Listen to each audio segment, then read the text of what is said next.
आता आपण जाणून घेऊयात रुपया हा डॉलरच्या तुलनेत प्रतिकूल किंवा सातत्यानं का पडत आहे, किंवा डॉलरच्या तुलनेत रुपयाचं पडत असेल तर त्याची कारणं कोणती.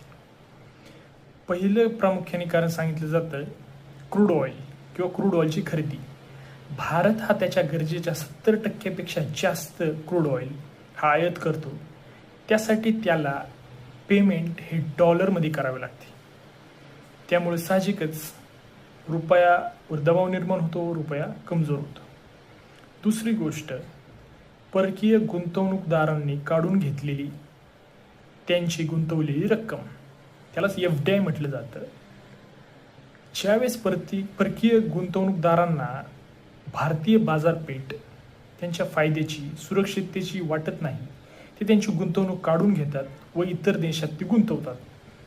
त्यासाठी त्यांना रुपये देऊन डॉलर खरेदी करावं लागतात.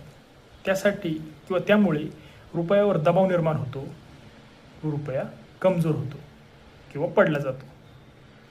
तिसरी गोष्ट, अमेरिकन अर्थव्यवस्था ज्यावेळेस तेजीत असते त्यावेळेस साहजिकच डॉलरचं वर्चस्व वाढतं व त्यामुळे देखील रुपया पडला जातो. चौथी गोष्ट, ज्यावेळेस भारत निर्यातीपेक्षा भारतात आयात वाढली जाते व ज्यावेळेस आयात वाढते त्यावेळेस आयातीवर नेहमीपेक्षा किंवा होणाऱ्या आयातीवर जे पेमेंट आहे ते डॉलरमध्ये करावे लागते व त्यामुळेच रुपया कमजोर होतो व रुपया पडला जातो. अजून एक महत्त्वाचे कारण म्हणजेच महागाई.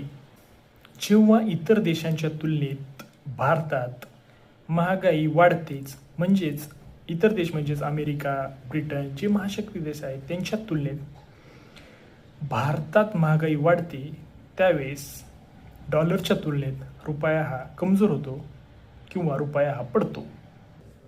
अजून एक महत्त्वाचं कारण म्हणजे पायाभूत सुविधातील भ्रष्टाचार. पायाभूत सुविधा म्हणजेच आरोग्य, वाहतूक, शिक्षण इत्यादी पायाभूत सुविधामध्ये मोडल्या जातात.